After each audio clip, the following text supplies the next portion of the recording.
Cuentan que en aquellos tiempos, en que dioses y héroes aún habitaban en la tierra, el poeta Orfeo se enamoró de Venus y compuso para ella sus más bellas canciones.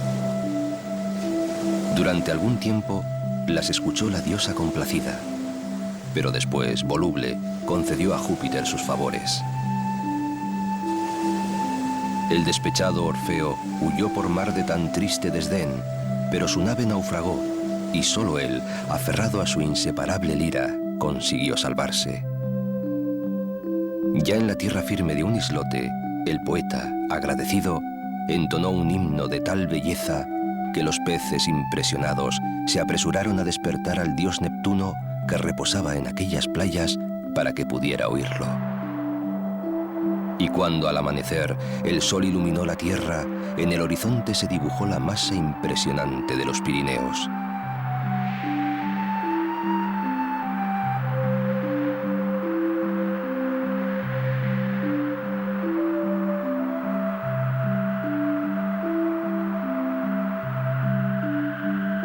Admirado, Orfeo volvió a pulsar su lira y de su boca surgió una nueva canción. Tanto sentimiento tenía su canto y tan irresistible era su atracción que las montañas fueron acercándose para oírlo mejor y, perdida la estabilidad, se derrumbaron sobre el mar. En aquellos tiempos en que dioses y héroes aún habitaban la tierra, surgieron así el cabo de Creus, el Norfeo y la bahía de Cadaqués.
El Pirineo en Girona nace del mar.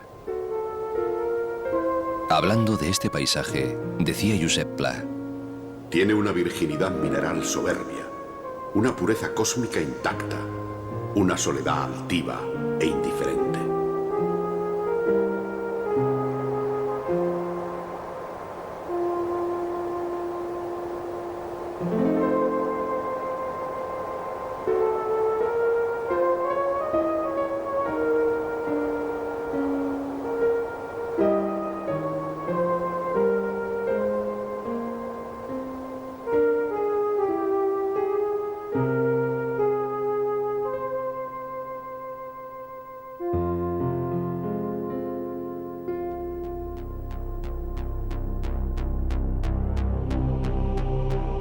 Pero fieles a su vocación, las montañas se alejan pronto del Mediterráneo y camino del Parque Natural Cadimo y Xeró van conquistando las alturas.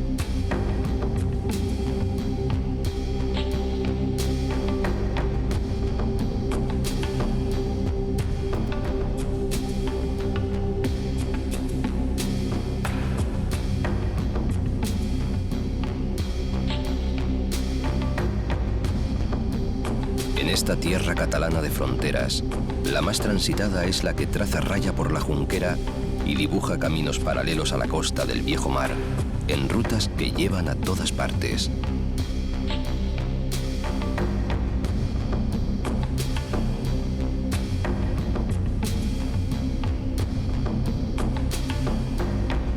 Esta proximidad mediterránea mantiene en la Alta Ampurdá un clima benigno y tal vez es responsable de ese carácter especial con el que se adornan pueblos y gentes.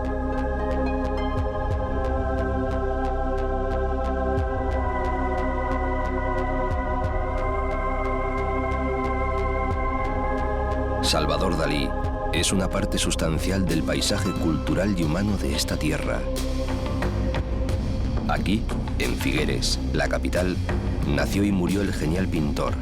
Y aquí se encuentra su Museo Teatro, un objeto surrealista gigantesco que reúne más de 1500 de sus obras, mostrando el arte daliniano en toda su rotundidad.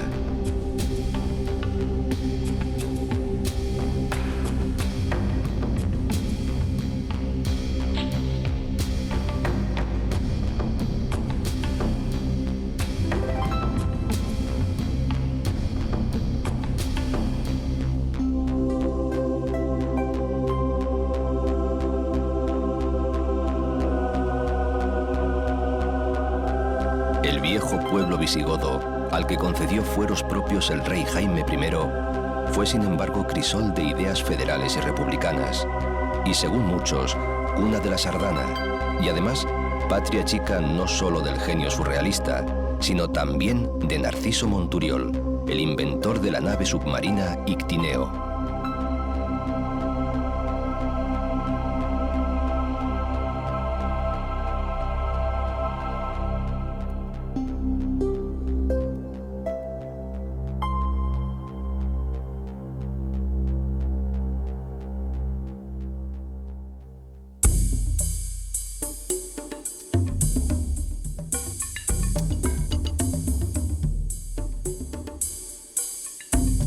Por la Garrocha, el verde más intenso se adueña del paisaje. Es esta tierra de mitos, solar de bestias sobrenaturales, escenario de historias con bandoleros carismáticos y contrabandistas que, en tiempos más duros, iban y venían a Francia por las encrespadas montañas. Ahora la Garrocha es una oportunidad única de descubrir parajes singulares. Impresionantes riscos y gargantas por donde discurren ríos desbocados, cortaduras y despeñaderos a menudo impracticables, pueblos de montaña abrigados en frondosos bosques o encaramados a lo más alto de cualquier pared.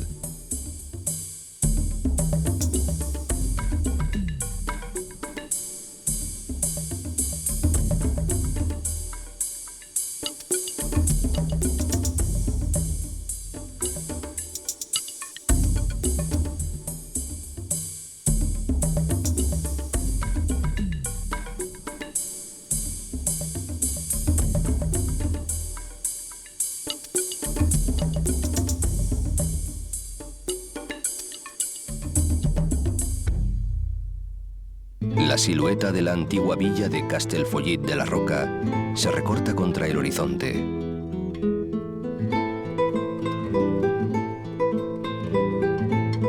Un pueblo que pareciera soñado por un pintor romántico.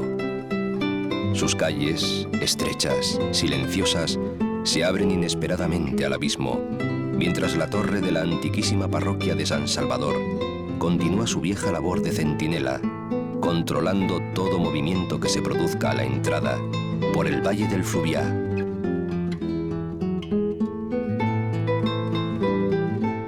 Algunos piensan que su nombre está relacionado con la existencia de un castillo, el Castro Fullit, que dataría del año 1096. Sin embargo, para otros muchos, no proviene de ninguna construcción militar, sino simplemente de la silueta de su pared basáltica, que recuerda una gran fortaleza.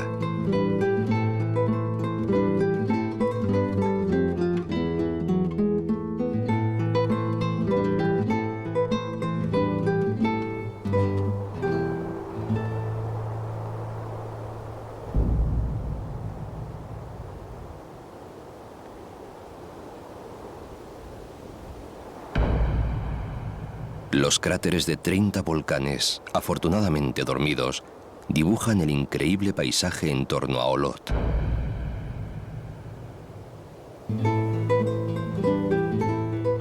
Asentada dentro de una cazuela, en la cuenca alta del río Fluvià, Olot aún cuenta con un importante patrimonio arquitectónico, a pesar de que en 1447 un terremoto destruyó la ciudad.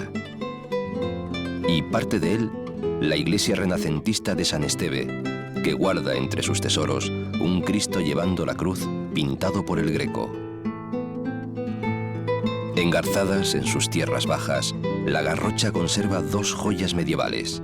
Un puente fortificado en el siglo XII, el Pont Vell, bajo el que discurren lentamente las tranquilas aguas del Fluvià, da acceso a la condal villa de Besalú.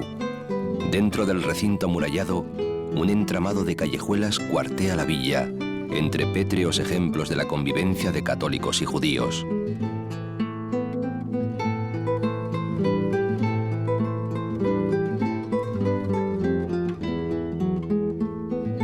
Besalú está en los mismos orígenes de la nación catalana. No en vano es la capital histórica de esta comarca de la Garrocha.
En Santa Pau, el castillo de la baronía medieval, junto con la plaza de Arquería, el Firal dels Bous y la iglesia gótica de Santa María, son eje del juego que sol y sombra combinan durante el día con sus viejas piedras.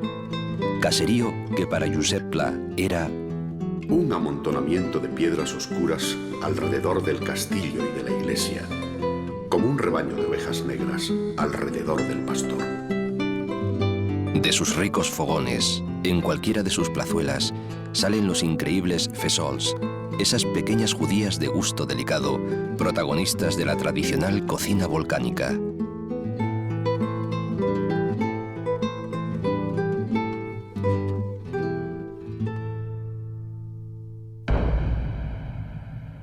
A buen seguro que en tiempos muy remotos, estas tierras gerundenses se estremecieron al pie de un volcán en erupción.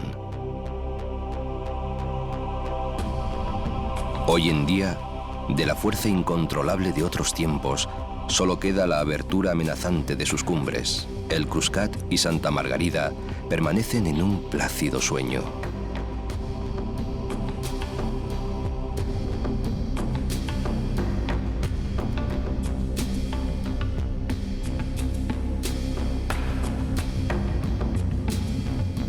La serena belleza de los bosques festona el paisaje, mientras la vida que se agita bajo las copas de los árboles da fe de tanta grandeza escondida.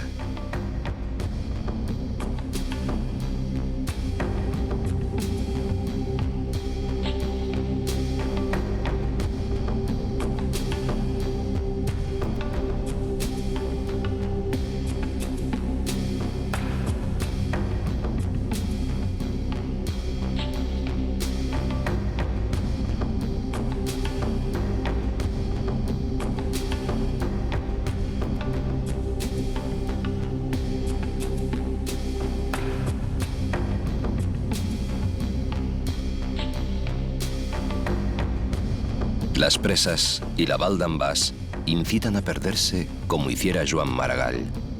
Aquells carrerons solitaris i ombrius, poblets que un no s'afigura que puguin tenir nom, perquè els troba tots iguals.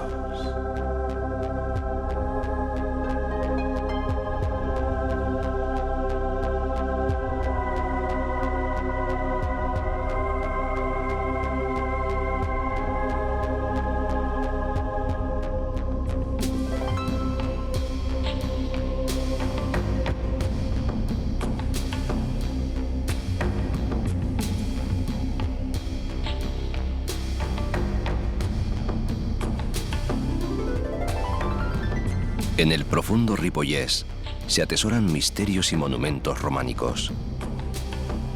Aquí se encuentra el monasterio de Santa María, depositario del alma espiritual de Cataluña y maravilloso escenario de uno de los más famosos scriptorium de los primeros siglos del medievo. Jóvenes monjes cuya vista y paciencia se consumieron a la luz de las velas, dejaron en sus manuscritos todos los secretos de la cultura clásica, de la poesía y las crónicas. El año 879 lo fundó el conde Bifredo el Velloso, que hoy reposa en una de sus tumbas, al lado de otros condes de Besalú y Barcelona.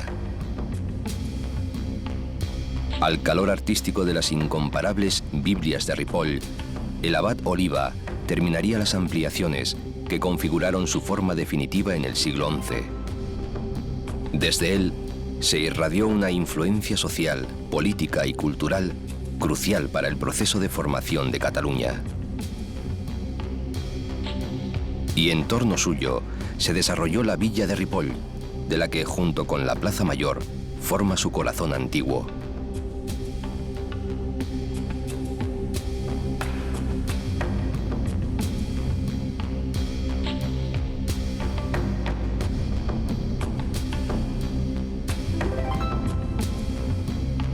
El mismo Bifredo el Velloso fundó el monasterio de Sant Joan de les Abadeses, poniendo a su hija Emma al frente de una comunidad que perduró hasta el siglo XI, cuando, acusadas de desórdenes, codicia y conductas lujuriosas, las monjas fueron expulsadas. Aquí nació la leyenda del conde Arnau, condenado a cabalgar eternamente en su caballo de fuego por las montañas de la Sierra Caballera.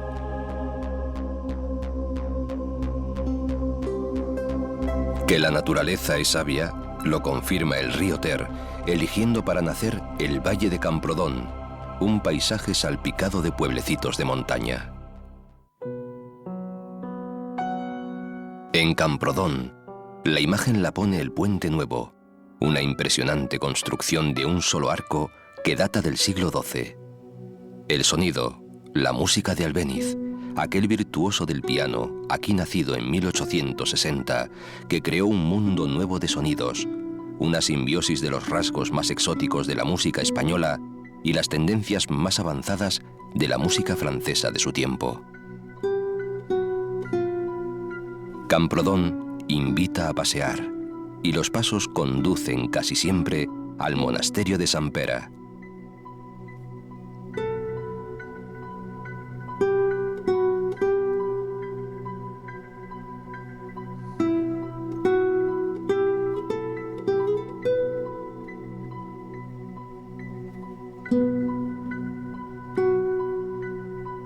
En primavera, el deshielo alimenta fuentes y riachuelos y tiñe de verde los paisajes.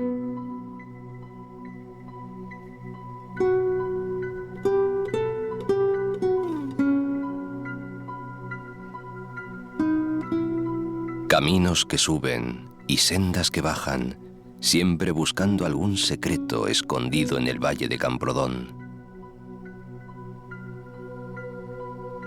Míticos picos recuerdan en sus nombres a gigantes y hasta al mismísimo infierno. Son crestas difíciles, ariscas, donde el viento y la lluvia, la nieve y el frío marcan el tiempo de toda una historia geológica.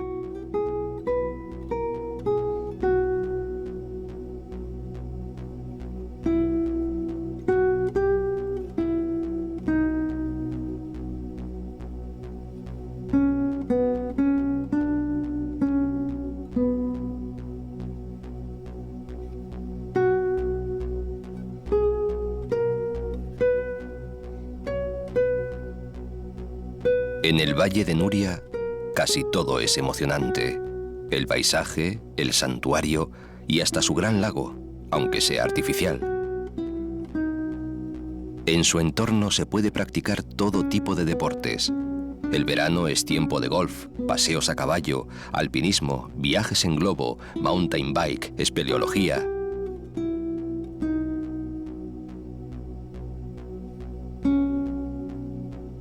En los meses de invierno, el protagonismo es de los deportes blancos. Al pie de las pistas, un tren de cremallera sobrevive recorriendo el itinerario más espectacular que se ha dado contemplar. Por pasos estrechos, bordeando precipicios, al pie de montañas escarpadas, con la respiración entrecortada, se contempla el valle de Ribes, áspero y salvaje, esculpido por el río Freser.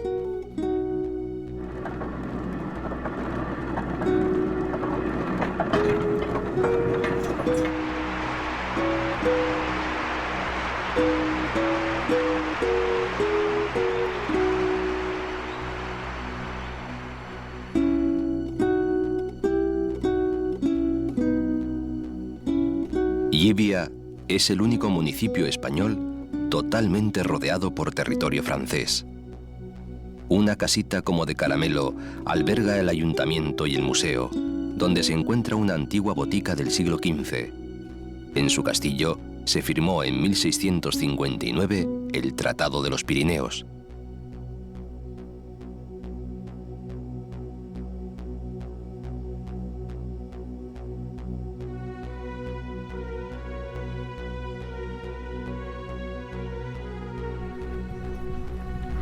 Rodeada de cumbres de casi 3.000 metros, la Cerdaña es un valle reservado para el disfrute de románticos y nostálgicos.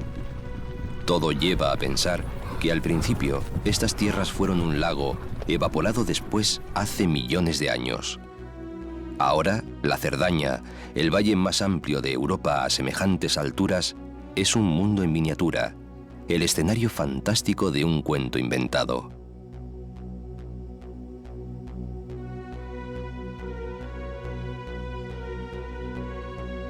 Puigcerdá, cima de la Cerdaña, al pie de la Sierra del Cadí. La ciudad, fundada en 1177 sobre una colina por el rey trovador Alfonso II de Aragón, nació destinada a convertirse en la capital del condado medieval, pero perdió su oportunidad cuando un tratado inoportuno, el de los Pirineos, fijó junto a sus puertas la nueva frontera francesa que cortaba en dos el país natural. El Estanque, una impresionante obra de ingeniería de principios del siglo XIV, fue uno de los primeros lugares de Cataluña en que se practicó el patinaje sobre hielo. El pueblo conserva en su aire delicado mansiones de otro tiempo y monumentos románicos, repartidos por calles estrechas y empinadas.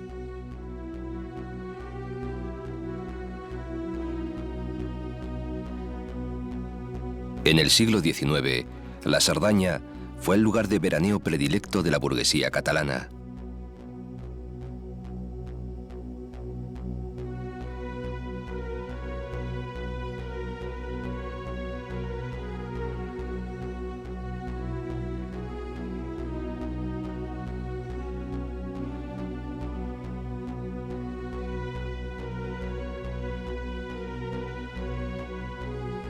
Bécquer escribió en Belver, durante su estancia de 1860, una de sus más impresionantes leyendas, La Cruz del Diablo, inspirado quizás por la vista de las temibles montañas o el terror que infunden las sombras de la noche al caer sobre las aguas gélidas y negras de los lagos.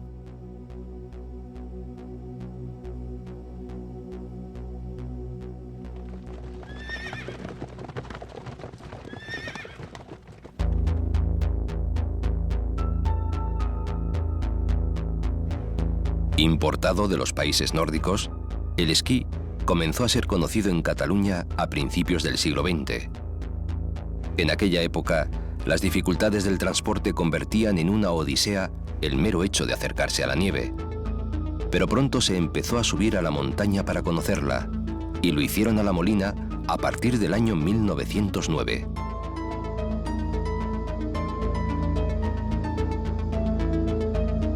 La llegada del tren a Puigcerdá el año 1923 facilitó muy mucho el camino. En los años 30, intrépidos esquiadores hacían los primeros descensos. En los 40 se instala el primer remonte, y así sin pausa hasta hoy.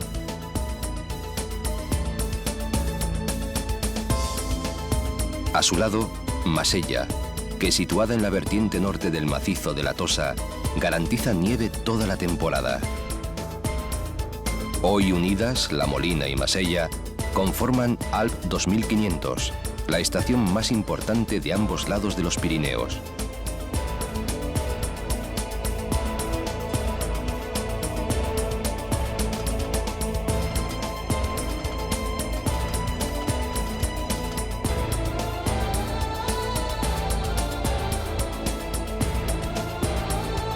Cuando desaparece la nieve, son los montañeros quienes campan a sus anchas por la umbría, junto a caballos rebeldes que trotan hacia la cima de la montaña buscando el cielo, con los rebecos y las águilas entre ardillas y urogallos.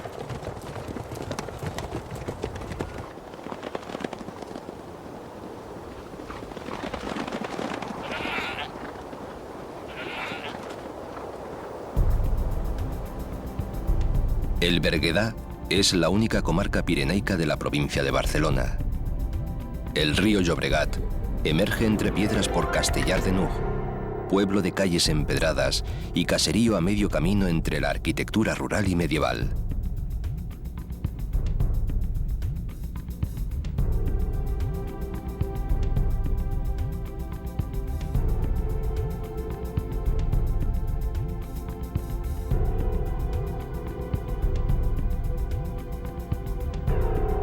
La Edad Media propició un periodo de gran esplendor artístico, como atestiguan los abundantes testimonios del románico que aún perviven en toda la comarca.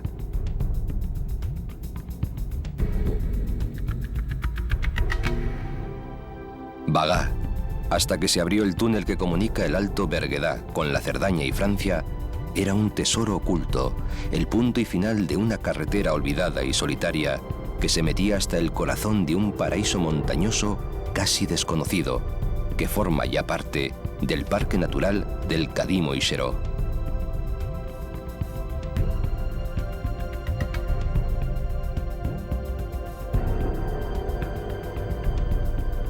Berga, que es la capital, se extiende al pie de la Sierra de Queralt. Casco antiguo, callejuelas estrechas y empinadas, plazas recoletas y hasta barrio judío. La población estuvo habitada por un pueblo íbero llamado Bergitano y en el medievo fue capital de un condado local.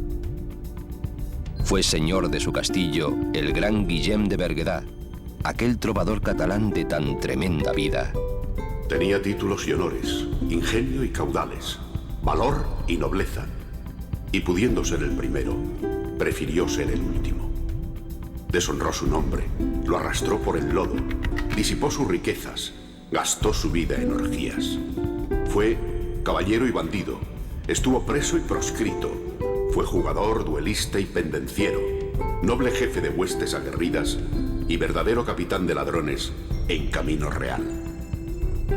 Y acabó su vida a manos de un soldado oscuro, quizá en algún lance de taberna o en alguna aventura de deshonrosos amores. Sus versos de amor y dolor resuenan por la comarca. El trovador no puede alegrarse, y su corazón se rasga de tristeza, pues que por su locura ha perdido el derecho al amor. En las tierras altas sigue la nieve.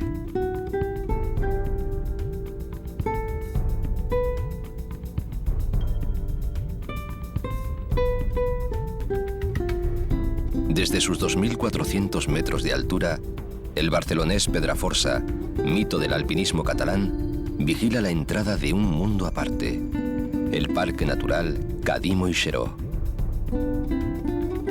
Por estas alturas nunca faltan leyendas y, por ejemplo, aseguran que cada 31 de diciembre, en la noche de San Silvestre, las brujas se reúnen en la montaña.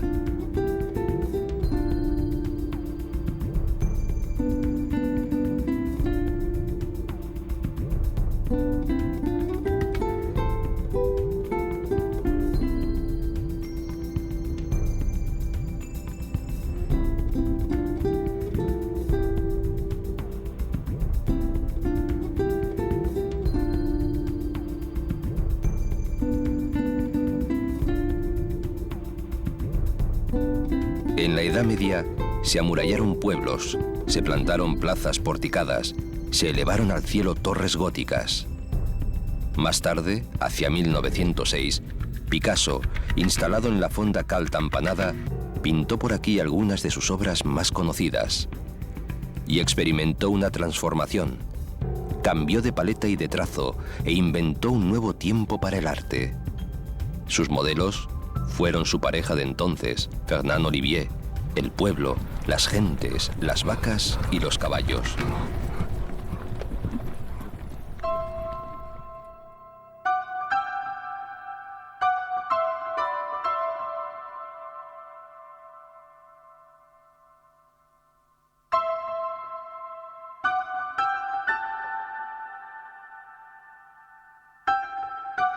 La naturaleza y la historia viven abrazadas en la Seu d'Urgell.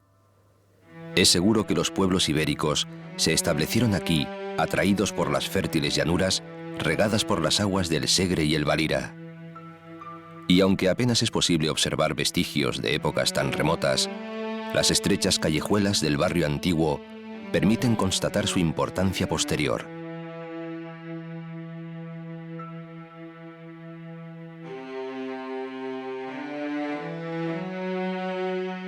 La primitiva ciudad, ya sede episcopal en el siglo VI, se encontraba situada en una colina, pero se trasladó al llano cuando se construyó la nueva catedral, consagrada en el siglo IX, después de la destrucción de la anterior por los musulmanes.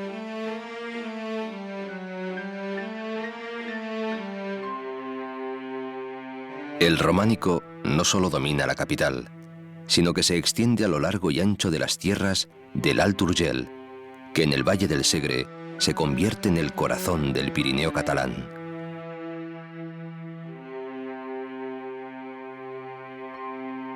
Parajes fantásticos donde es moneda común el arte y la hospitalidad de sus gentes.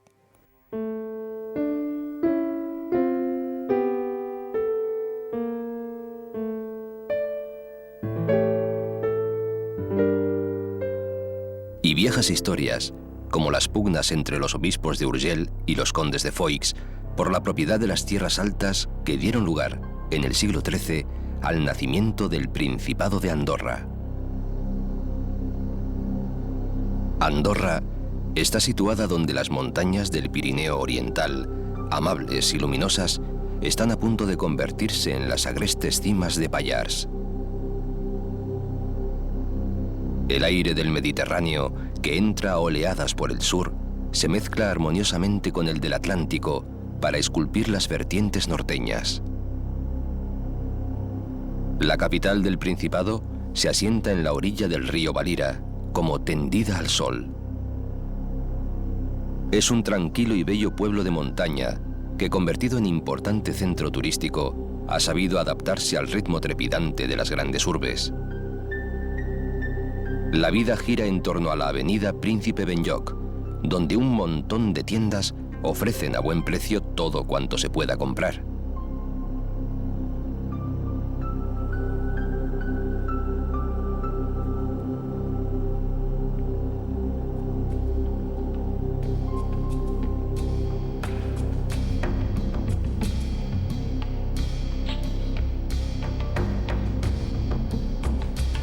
El río Noguera Pallaresa reina en los valles rodeados de montañas de la comarca del Pallars Sobirà. Son tierras altas que en su entorno ofrecen 1001 oportunidades a los amantes de la aventura. Por supuesto, el agua.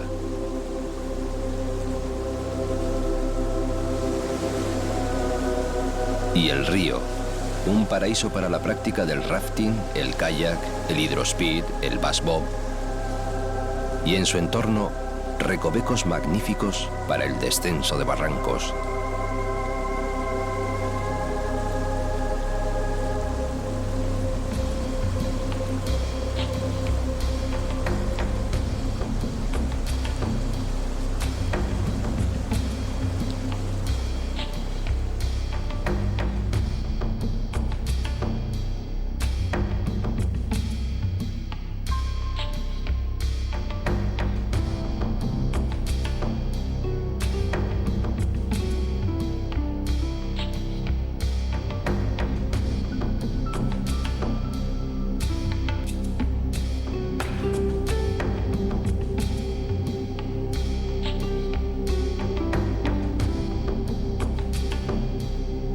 Más abajo, donde las aguas del río se toman un descanso, está Sort, capital de la comarca, con los restos del antiguo castillo de los condes de Pallars, cuyas ruinas son una clara muestra del paso de los años. Sin embargo, es un pueblo de mucha actividad, parada obligatoria para cuantos, al paso o directamente, buscan esa suerte que el mismo nombre da en los décimos de la lotería que, caprichosamente o no, reparte sin cesar premios por medio mundo. Siguiendo el curso del Noguera por su cauce medio, se llega a la comarca del Pallars Jussá, que se asienta entre las altas cumbres pirenaicas y el impresionante macizo del Montsec, lleno de secretos, leyendas y fascinante naturaleza.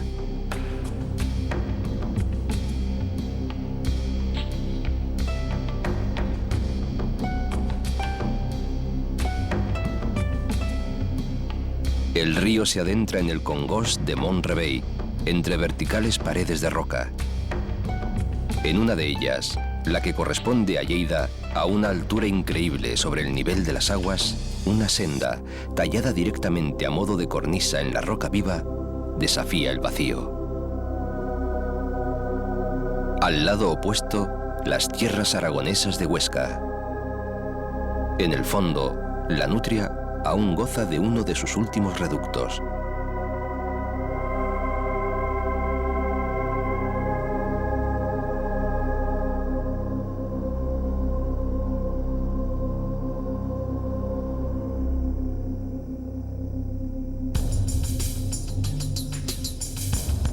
Tremp, la capital, se levanta en una pequeña colina de la margen derecha del río.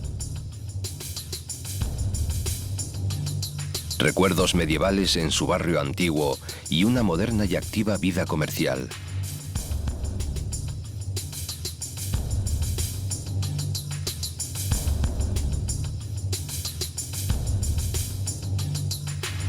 Río arriba por el pantano de Talán, la Pobla de Segur.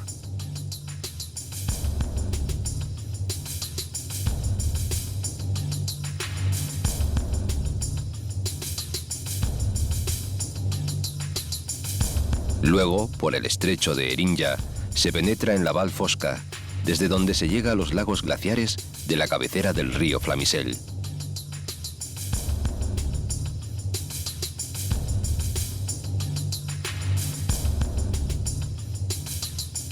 Hacia el norte, el paisaje cambia de forma radical. Los rasgos pirenaicos se acentúan, los picos se acercan a los 3000 metros y los lagos recogen las aguas del deshielo.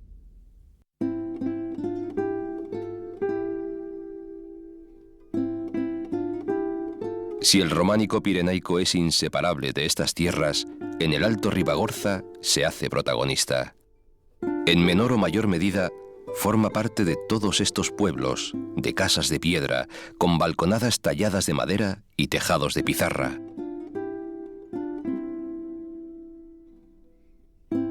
Y pequeñas iglesias, de altos campanarios, que otrora sirvieron de atalayas, donde las creencias de sus gentes se conservan convertidas en piedras esculpidas y en pinturas. El Val de Boí, encaramado a casi 1500 metros de altura, esconde entre sus angostos caminos de resaca glacial un tesoro de torres y murales.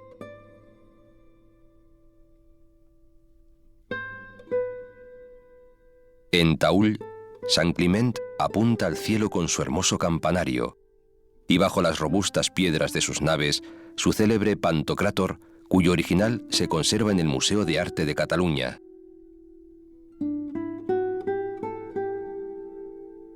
Muy cerca Santa María, donde 8 siglos de pinturas murales ilustran otros tantos de vida y fe.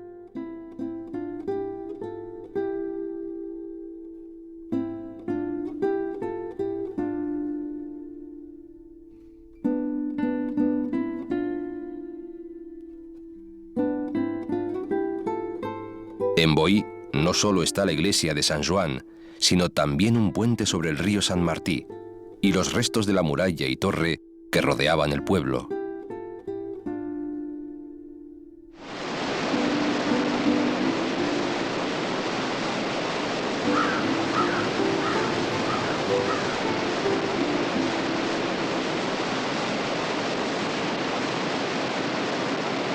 En este valle mimado, la estación de esquí de Boí-Taúl y el Parque Nacional de Aigüestortes se disputan la fama.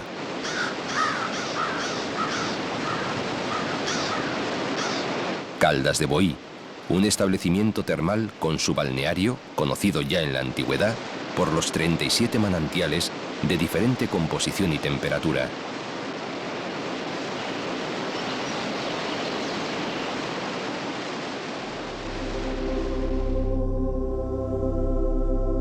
El Parque Nacional de Aigüestortes y Estany de Sant Maurici es una sucesión de valles. Fueron los glaciares quienes hicieron de estos paisajes algo singular, creando los lagos que, encadenados unos a otros por arroyos, recogen el agua para los ríos que marchan a regar la llanura leridana.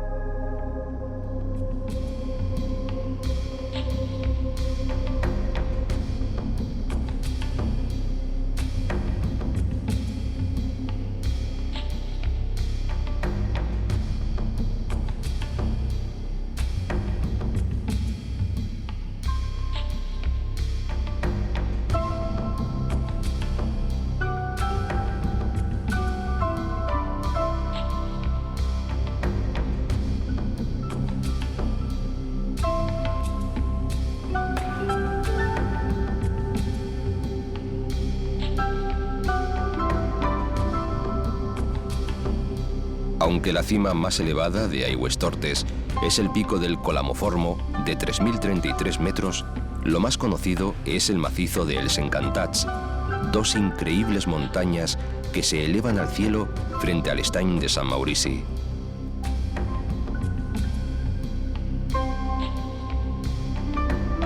Según la leyenda, son los encantados dos irreverentes cazadores que un domingo abandonaron la misa para perseguir a un corzo. Convertidos en montaña por la ira divina, ven su silueta eternamente reflejada en las aguas del lago.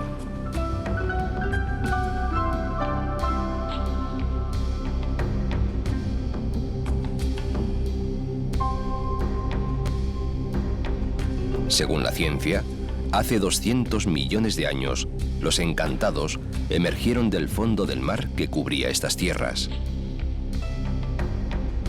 Las convulsiones geológicas y el hielo crearon valles y excavaron cubetas que se convirtieron en lagos.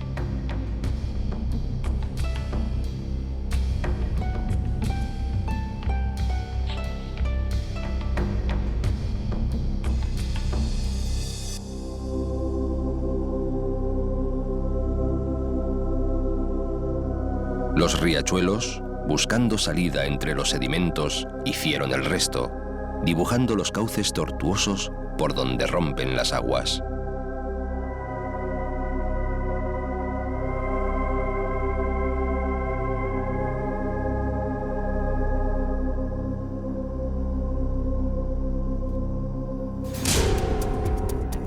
Cuentan que en el principio de los tiempos, pastores venidos de allende los Alpes poblaron las tierras del Val de Arán. Por aquí, el tiempo transcurre sereno y apacible, en mínimos pueblos de casas solariegas que unas veces desafían la inclinación de las laderas y las más se ocultan en la profundidad de los valles, buscando cobijo en el regazo de las montañas.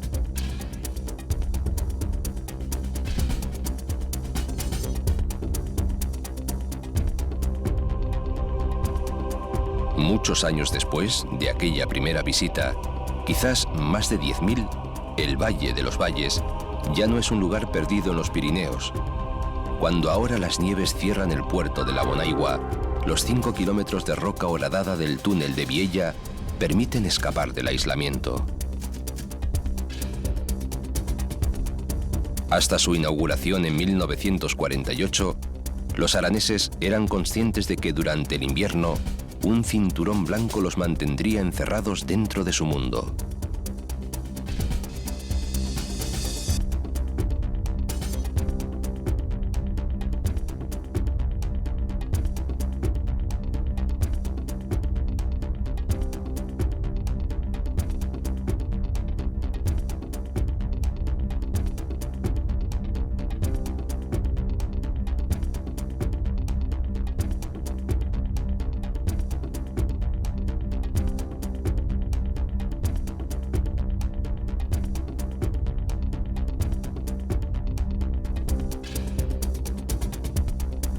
En su aislamiento surgieron una personalidad singular, una lengua propia y leyendas de gigantes como Mandronius, que luchó contra los ejércitos romanos y al ser vencido ordenó a un sirviente perforarle la nuca con un clavo. La calavera horadada se conservó mucho tiempo en la iglesia de Garós, convertida en reliquia milagrosa. Y el sempiterno románico, a veces entremezclado con el gótico, y alguna lápida romana encastrada en los muros de un campanario o una iglesia.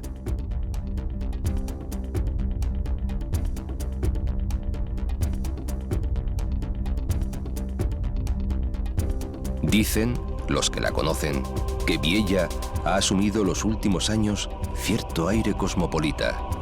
La ciudad multiplica sus habitantes en invierno y en verano. Solo quedan, para el sosiego del viajero, la primavera y el otoño, cuando los deshielos vierten agua en el Garona o los primeros vientos fríos de septiembre anuncian nubarrones cargados de agua blanca.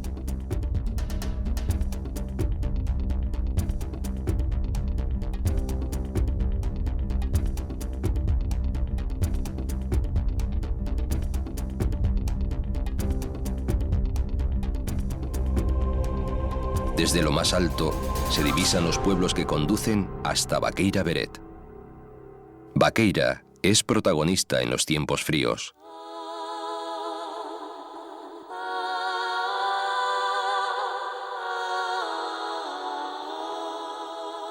Para entonces, todo el valle de Arán se ha despojado de su traje verde para enfundarse el blanco de la nieve.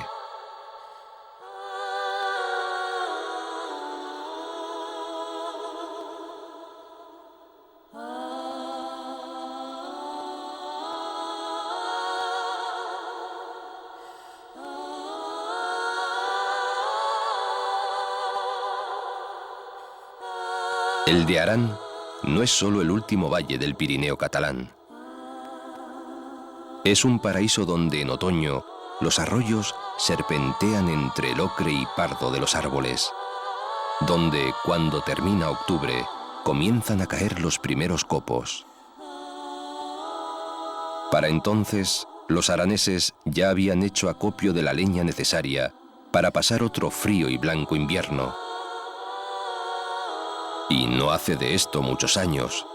Y es entonces, ayer y hoy, cuando al amor de la lumbre se puede pedir a los lugareños que cuenten, como en secreto, la leyenda del toro pastor, el milagro del oso o cualquiera de las 1001 historias de estas tierras.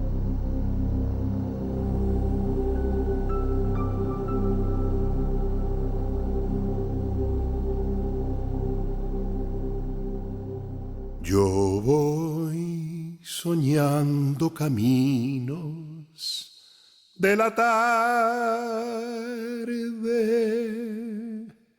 las colinas doradas, los verdes pinos y las encinas.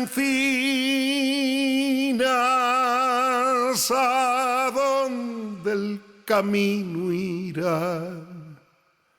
¿A dónde el camino irá? Yo voy cantando viajero a lo largo del sendero. La tarde cayendo está, la tarde cayendo está.